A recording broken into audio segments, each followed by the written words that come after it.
August 1974. The neon lights of Las Vegas blaze outside, but inside the Hilton showroom, all eyes are locked on one man, Elvis Presley. As the band plays and the crowd roars, something unexpected unfolds. In a flash of motion, right in the middle of a song, Elvis does the unthinkable. He hurls his guitar off the stage. Gasps echo through the audience. What could have pushed the world's most iconic performer to such a breaking point? This wasn't just a dramatic moment, it was a glimpse into something far more personal. Stay with us because what really happened that night will leave you stunned. For years, Elvis Presley was the embodiment of control, charisma, and electrifying stage presence. When he stepped into the spotlight, it was as if the rest of the world faded away. Every movement, every note, every flash of that dazzling smile seemed choreographed by something bigger than show business. It was magic. Fans didn't just watch Elvis perform, they experienced him. He was untouchable, polished, and impossibly cool. Even on his off nights, he still managed to mesmerize thousands, never letting the cracks show. Now picture this, August 1974. The Las Vegas Hilton showroom is packed wall-to-wall with expectant fans, the air thick with anticipation and the low buzz of cocktail chatter. The lights dim, the crowd erupts, the band strikes its opening notes. And then Elvis appears. Dressed in one of his iconic jumpsuits, he glides onto the stage like a king entering his palace. For a moment, everything seems normal. The voice, the energy, the rhythm, it's all there. But beneath the surface, something isn't right. There's a tension in the air, almost imperceptible at first, like a storm cloud rolling in behind a blue sky. And then, the illusion begins to slip. What was supposed to be another legendary performance begins to take a different shape, one that no one in the room was prepared for. The Elvis they thought they knew, the one who always smiled through the pressure, who carried the weight of fame like it was light as a feather, suddenly falters. This wasn't just a break in routine. It was a rare, unscripted crack in the polished facade of a man the world believed had it all together. And what happened next would change the way many fans would remember him forever. From the moment the show began that night, something just didn't feel right. Elvis was there in body, yes, moving, singing, playing, but the spark that usually lit up the entire room felt dimmed, like a light bulb struggling to stay on. His timing was slightly off, his eyes seemed distant, almost distracted. To the untrained eye, it might have passed as just another performance, but for those who had watched him night after night, it was clear. Something was off. The crowd sensed it too. Whispers rippled across the room between songs, as if everyone could feel an invisible weight pressing down on the stage. His bandmates knew the signs better than anyone. James Burton, Elvis's trusted guitarist, remembered glancing across the stage and catching a look in Elvis's eyes that chilled him. It wasn't anger or irritation. It was something deeper, something unfamiliar. "I'd never seen him like that before," James would later admit. "We were trained to follow his lead, but that night we didn't know where he was going." Backing vocalist Kathy Westmoreland echoed that unease. She later described the energy on stage as heavy, like they were walking on emotional eggshells. Every note they played felt like it could be the one to tip something over the edge. And maybe that's exactly what was happening. Elvis wasn't just performing a show that night. He was carrying the weight of something he couldn't name, but couldn't hide either. The pressure had been building for a long time, creeping in through sleepless nights, relentless expectations, and a schedule that never seemed to let up. Whatever was eating at him had finally begun to rise to the surface. This wasn't the confident, untouchable Elvis the world adored. This was a man nearing his boiling point, and no one, not even those closest to him, knew just how close he was to letting it all out. Behind the dazzling lights and rhinestone jumpsuits, the 1970s were far from glamorous for Elvis Presley. As his fame soared to untouchable heights, his health quietly began to slip in the opposite direction. The once vibrant energy that powered his legendary performances began to fade, replaced by fatigue that couldn't be shaken. Not with rest, and certainly not with willpower alone. Off stage, Elvis was fighting a losing battle against exhaustion, his body worn thin by years of relentless touring and the constant pressure to be the king, every time he stepped into the spotlight. But it wasn't just physical fatigue that weighed him down. Elvis had turned to prescription medications, not out of indulgence but out of necessity, at least at first. Sleep aids, painkillers, stimulants, whatever it took to keep going. It became a vicious cycle. Pills to wake up, pills to sleep, and something in between to make it through the day. The man who had once moved like a bolt of lightning across the stage was now being held together by a fragile routine of medications and fleeting moments of rest. And yet, in public, the show never stopped. The audience never saw the cracks, or at least they weren't supposed to.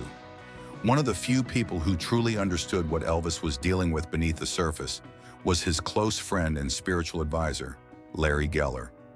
Reflecting on that tense night in Vegas, Larry offered a haunting insight. That night, Elvis was trying to throw away everything he couldn't say out loud. It wasn't just a moment of anger. It was symbolic, a silent scream from a man caught between who the world expected him to be and who he really was. The frustration, the loneliness, the aching disconnect between his image and his reality. It had all been bottled up for far too long. And on that stage, under the hot lights, something inside Elvis finally cracked. Then in the middle of the performance, it happened. Without warning, Elvis stopped playing. His hands tightened around the neck of his guitar, not to strum the next chord, but to grip it, almost as if he were trying to hold himself together through sheer force. In one sudden, explosive motion, he ripped the guitar strap over his shoulder and hurled the instrument into the wings of the stage. The crash echoed like a gunshot. The music faltered for a moment, and the air in the room snapped taut. For a man so practiced in poise, this was raw, unfiltered. It wasn't part of the act. It wasn't showmanship. It was something else entirely, something that no one watching could quite process in real time. His bandmates froze. James Burton stood still, his fingers hovering over the strings, unsure whether to keep playing or just stop altogether. Kathy Westmoreland's eyes darted toward Elvis, then to the others, silently asking, "Did that really just happen?" Even the bodyguards, seasoned men like Sonny West, who had seen Elvis in nearly every mood, were stunned. Sonny would later describe that moment as deeply unsettling, saying it wasn't the Elvis they knew. He wasn't angry in the typical sense. He wasn't lashing out at the band or the audience. It was something quieter and more painful. As Sonny put it, we saw something in him that night we weren't meant to see. Because the truth is, that guitar throw wasn't just about a missed note or bad sound equipment. It was the culmination of years of internal strain. That single jarring act cut through the polished image like a blade, revealing the man behind the myth. Tired, burdened, and desperately trying to say something without words. It was less an outburst and more a plea, a cry for help, delivered in the only way he knew how at that moment. The crowd would remember it for its shock factor, but those who knew him, they saw the pain behind the motion. And it was that pain that would linger long after the music resumed. What was perhaps most unsettling about that night wasn't just the outburst itself, it was what came immediately after. Within seconds of the guitar crashing out of sight, Elvis straightened up, smoothed his jumpsuit as if brushing off the moment, and turned back to the microphone. No apology, no explanation. Just a seamless continuation of the performance, like the explosion had never occurred. His voice returned, steady and controlled. His body moved in rhythm again. On the surface, the king was back in command. But for those watching closely, the mask had cracked, and now it was being hastily taped back together. The audience, stunned into silence just moments before, responded with cautious applause. Some clapped simply because they didn't know what else to do. Others watched in disbelief, replaying the moment in their heads, wondering if it had been real. One fan who attended that night later said, "He went right on like nothing happened, but we all knew better. You could feel it. Something shifted. That was a glimpse behind the curtain." It wasn't the kind of showbiz drama people cheered for. It was raw, it was real, and it left a silence in the room that even the loudest notes couldn't quite cover. Even though Elvis pushed forward, something had changed. An invisible line had been crossed. The audience had come expecting a legend, and they got one. But for a fleeting moment, they also saw a man, vulnerable, overwhelmed, and perhaps more human than he had ever seen before. Fans didn't walk out buzzing with excitement the way they usually did. They walked out with questions, with a feeling they couldn't quite shake. The king had shown them something rare and unrehearsed, and it would echo in their memory long after the curtain came down. To those who stood closest to Elvis, not the fans in the audience, but the ones who shared the quiet spaces backstage, this moment would never be forgotten. It wasn't just an outburst to them, it was a marker in time, a signal that something inside the man they had admired and protected was beginning to fray. Over the years, many of them would look back on that night not with confusion, but with clarity. They saw it for what it truly was, not a tantrum, but a manifestation of everything Elvis had been holding in. The pressure, the expectations, the loneliness.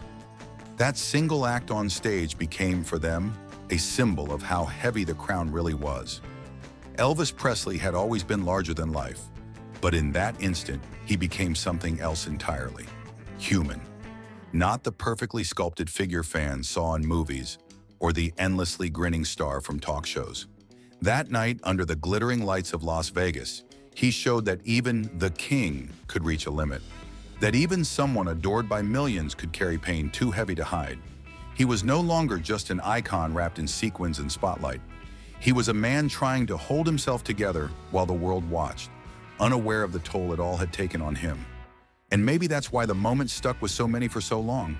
Because for all the sold-out shows, the gold records and screaming fans, it was this night that felt the most real. One fan years later put it best. It was the night we realized Elvis wasn't just a legend. He was a man. A man with fears, flaws, and feelings, just like the rest of us. And once you saw that glimpse behind the curtain, you could never look at him the same way again. Moments like these make us pause and remember that even our biggest stars, those who seem untouchable, have breaking points. Maybe you've seen it before. A moment when a public figure, a performer, or even someone you admire lets their guard down, just for a second. A crack in the armor that reveals something raw, something honest. If you've ever witnessed that kind of human moment, whether in person or in the media, we'd love to hear your story. Share it in the comments. Let's talk about those moments that remind us fame doesn't make someone immune to struggle. And now we want to know what you think. What was Elvis really feeling that night in Vegas? Was it exhaustion, frustration, something deeper?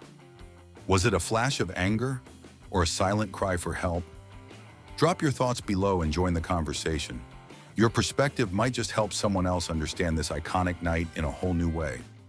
If you're fascinated by these behind-the-scenes stories, the rare moments that peel back the layers of legend, make sure to subscribe.